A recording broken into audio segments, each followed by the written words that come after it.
blacks that live north of the Sahara Desert. They're mostly of Arab descent. There's some tribes, white, non-black tribes like the Berbers that live around Algeria and Morocco. Okay? But almost all of the black Africans live south of the Sahara. Okay?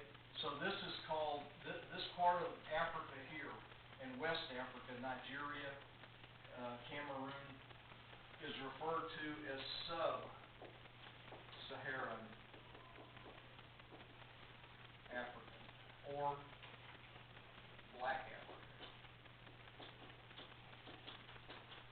Since it's mostly Arabs that live in North Africa is considered part of black Africa. Okay, so not all of Africa is black. So how do you divide that? Well, it divides on the Sahara. North Africa is almost all Muslim. You're looking at countries that are 99% Muslim, and very, very few blacks there. The blacks in Africa live in West Africa, and then everything south of the Sahara. Kenya is here. You know. Now, my point in your figure is we tend to think white, black, Muslim, non-Muslim, but that's not true. There are a lot of Muslims in black Africa, particularly in East Africa, because as the Arabian Peninsula, this is the Red Sea, this is the Persian Gulf. Okay. As the Arabs historically have come out of the Persian Gulf to trade, they've sent their ships to trade in all the ports in East Africa. So as they did,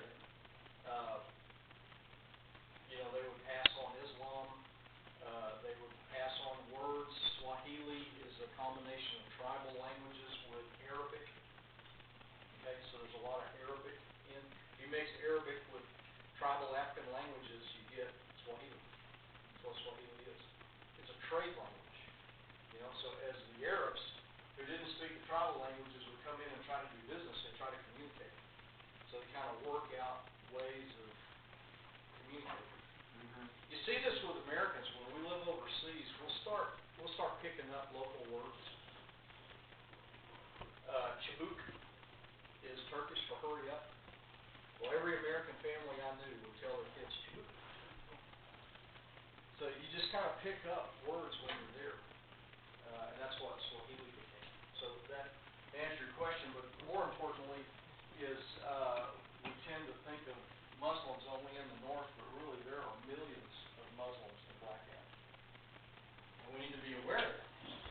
We want to build a mission agency that reaches Muslims all over the world. Do we want to exclude black Africa? No. But you would if you don't realize that there's millions of Muslims here too. See, this is why we spend time talking about what's going on in the world. So we can see our mission clearly, and we can go about it smartly. Yeah. Okay. Thank you. I had the conclusion that all Africa was black except for part of South Africa. Egyptians tend to have more black features. If you look, matter of fact, I've known African Americans that can pass as Egyptians. Kind of light brown or light skin, however you say it. How would you describe an African American that's kind of light skin? Big fat boy. Okay. That could be bulldog. I know exactly what color that is. But you have that shade and maybe a little darker with curly hair. But yet they're not African. They're not African as we would. Okay. Okay. The reason is what's south of Egypt? Sudan. Now Sudan is all the way black. Okay? But historically all of this has been Egypt. Because the Nile River runs here, and as it gets deep into Africa, it splits into the White Nile and the Blue Nile.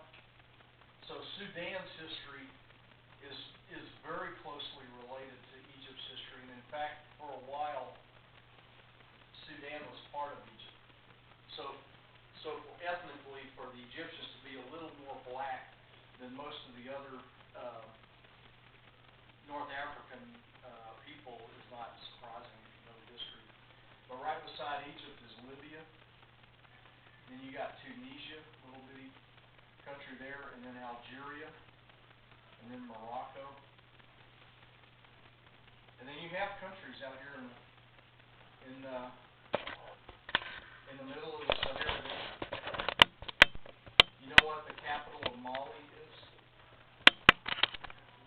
Yeah, Timbuktu. Timbuktu. There really is a Timbuktu, and it's right about here. And as the slave and Arabs are still big into slave trade. As the Arabs would bring slaves and gold, primarily, they would come across the desert to Timbuktu, resupply and rest, and then go north to the ports to where they could send, the slaves on. So Timbuktu is a very important city historically for that reason. When you're out in the middle of the desert, then to have a city that you can rest at and resupply and get food and get water and stuff like that makes it a very important location, and that's what Timbuktu is.